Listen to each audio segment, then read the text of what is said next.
stretch it out.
Welcome to Cycling Videos Online. Let me take you on a magical journey away from this weather into some of the most beautiful places in the United States, including California, Utah, Nevada, Alaska, Hawaii, just to name a few. Cycling Videos Online, we're looking to recreate real bike rides. The realism comes from actually doing the work. At Cycling Videos Online, we have beautiful high-definition video. In today's ride, we're going to be riding from beautiful Silverthorne, Colorado, up to Copper Mountain, and then down into Breckenridge, Colorado. It's fall time, the weather is beautiful, the fall colors pop out, and best yet, you're not riding in the snow. So hop on board, join me, and have a great ride.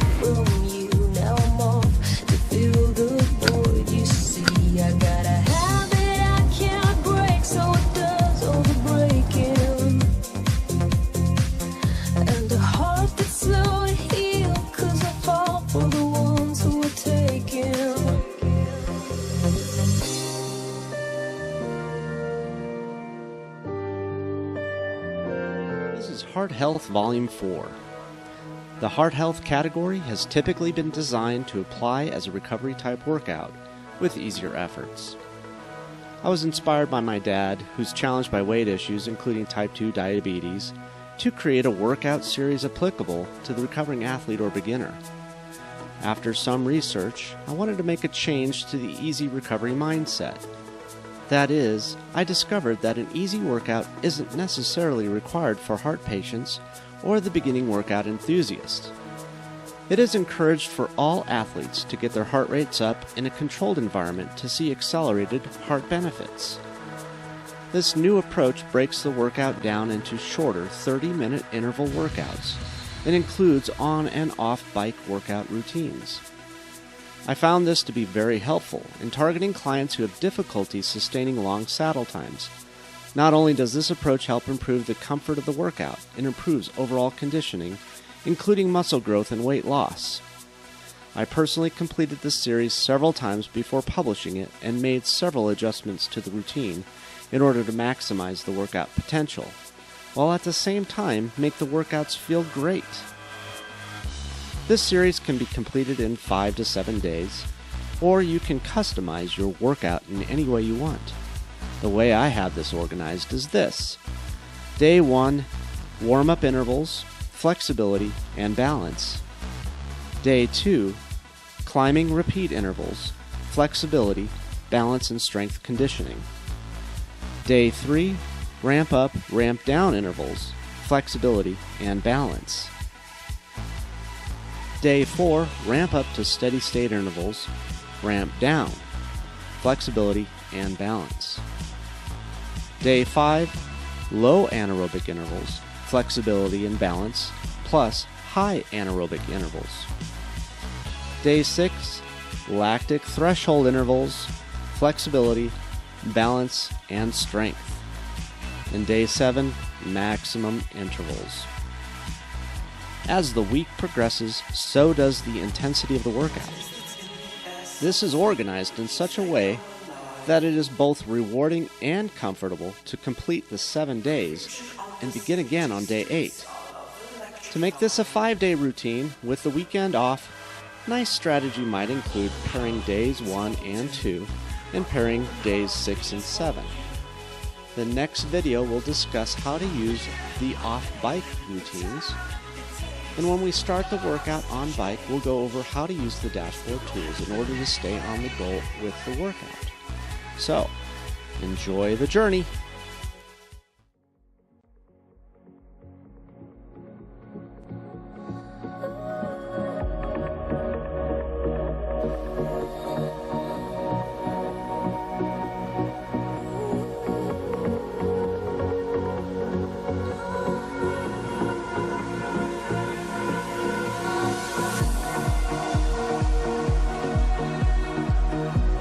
Welcome everybody to beautiful Silverthorne, Colorado. This bike ride was filmed right at the end of summer. Early fall begins a little earlier up in the mountains here. So we cherry-picked the nicest days to get this ride in. The colors are just awesome. The day starts out a little bit overcast, but it clears up, and then it gets overcast and it clears up, and it's just really a cool ride. A lot of fun.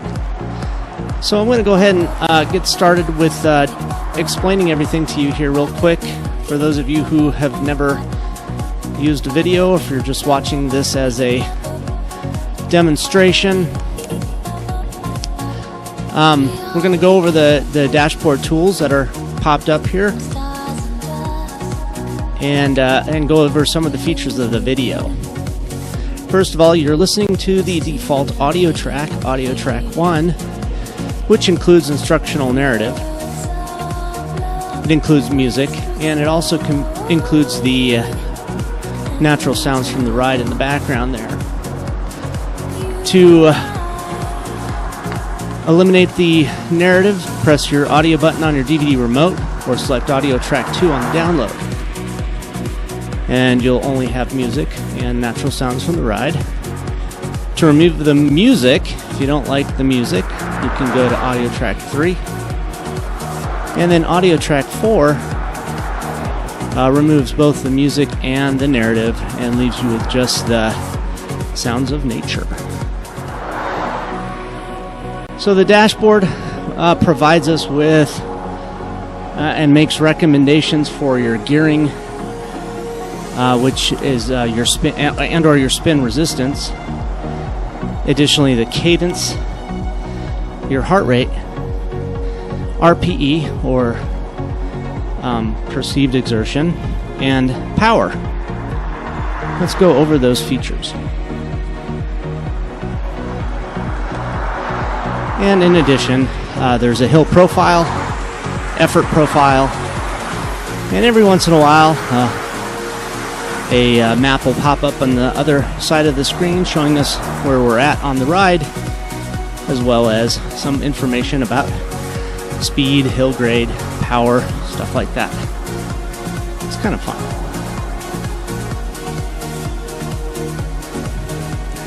So let's first go over the gearing on that dashboard on the bottom left there. So in that, you'll see on the bottom right hand side of that display, there's a 2, 42, 3. This defines what our pedaling resistance should be, its recommendation. And if it's too easy or too hard, you can of course make your own or change those settings for yourself. If you're on a bike with a trainer, the 42.3 will define what gear you're using.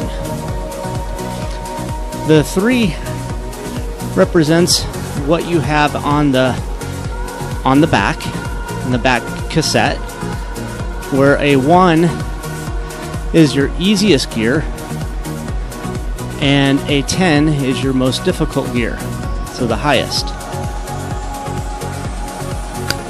Now we're shifting down to a 2 in the back, and we're almost at our easiest gear as we're coming up over the top of this hill. So the 42 is representative of your front gear, your front chain ring. 42 being your small ring. And if you're using your big ring, it'll pop up to a 52. So when we're hitting some bigger climbs or higher resistances, that 52 will pop up, and then the same thing applies for the back. Now if you're on a spin bike, you're not using gearing, you're just using a perceived resistance. And to the left of that 42, there's a blue line and the number 1. That number 1 is indicative of what your perceived resistance is, which is a 1 out of 10. So we should be using a fairly easy resistance. We're not pedaling hard, and we're not working hard. This is just a warm-up.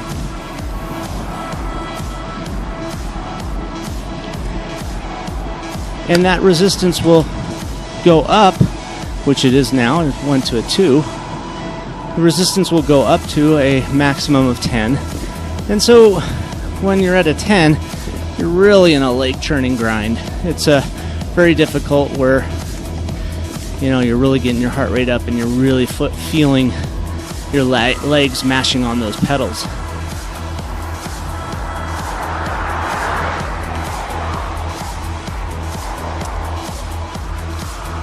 To the left of the to the left of that resistance is showing 80 RPM, and this is our pedaling cadence. The pedaling cadence tells us how fast our legs should be spinning, and we're pedaling right now at a cadence of 80 RPM. If you have a cadence sensor, that's really handy. I've included on this video a little spinning wheel to help you synchronize your pedaling cadence with the video.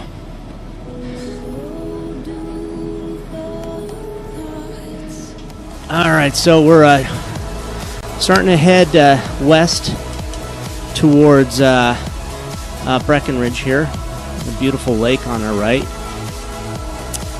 And you'll notice that the gearing, we're established in a 142.2 right now, where it's going to get a little harder. As you can see, the hill is starting to increase up ahead there, so we're going to add a little bit more resistance, so watch for that change. And you'll also notice that we're pedaling at a cadence of 80 RPM. And let's go ahead and just add a little resistance to a 42.3. Pedaling at 80 RPM. Add a little more.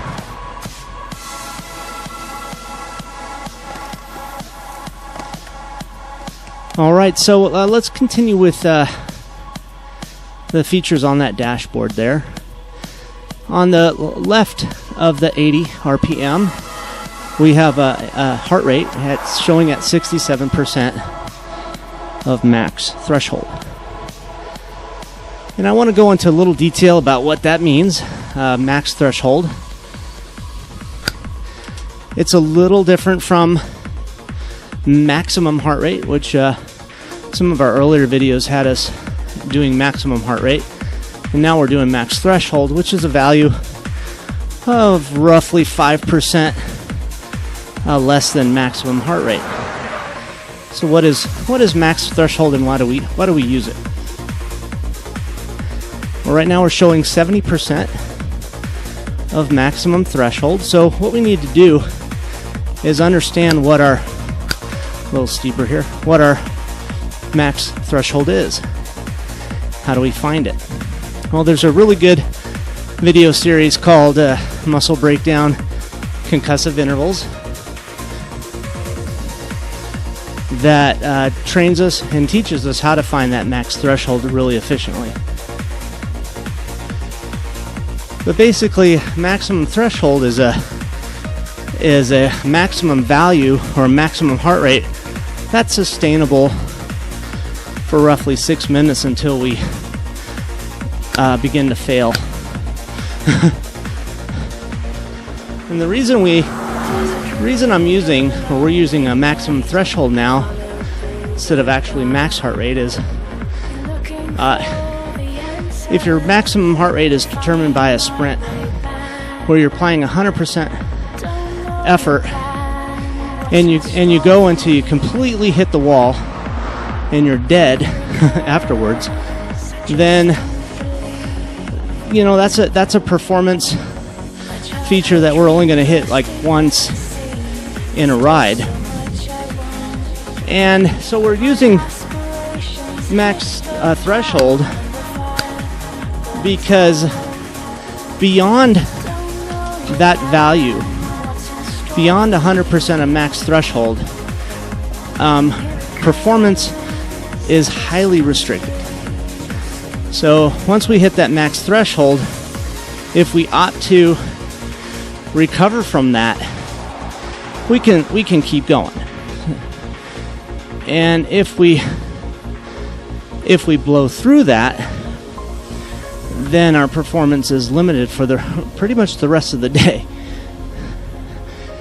Once you hit your absolute maximum effort, your day is pretty much finished. So if we're in an endurance event, competitive event, we really never want to hit that maximum effort, because after that, the race or the ride is pretty much done.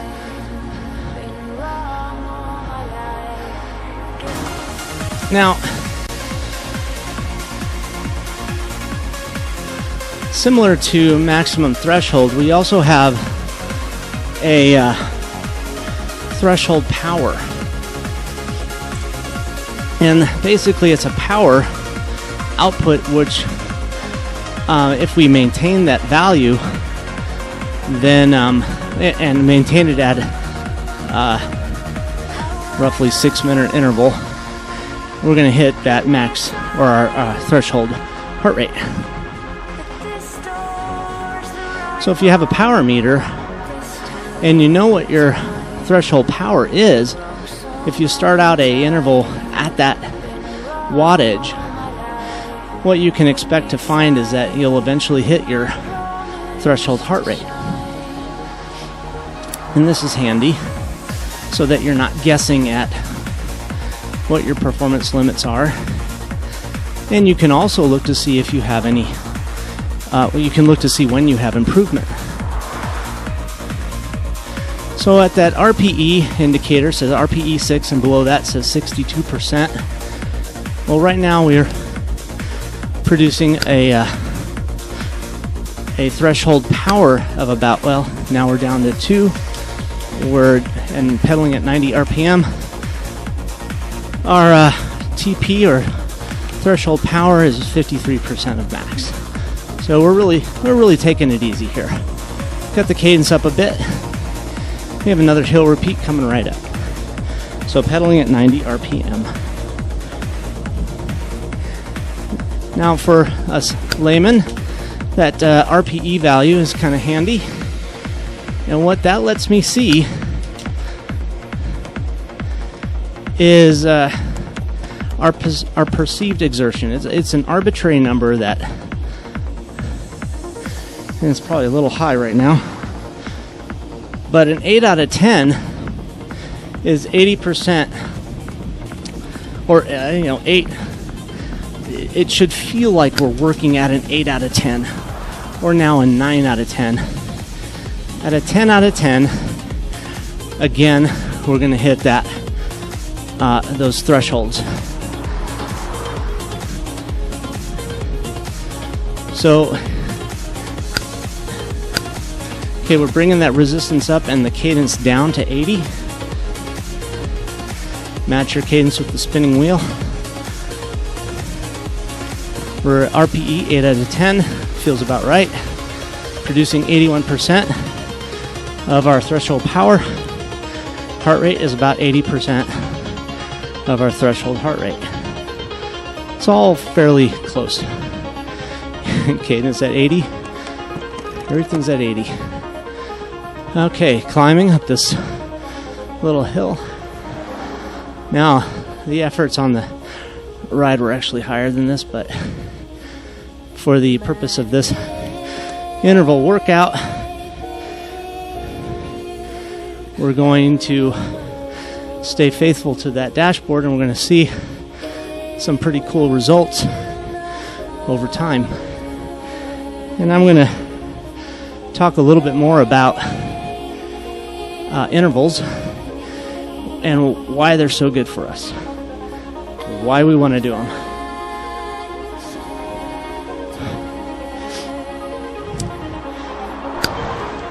Bringing the resistance down a bit, 80 RPM, heart rate's at 80%.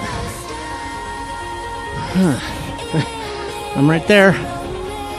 I'm showing 82% and coming down.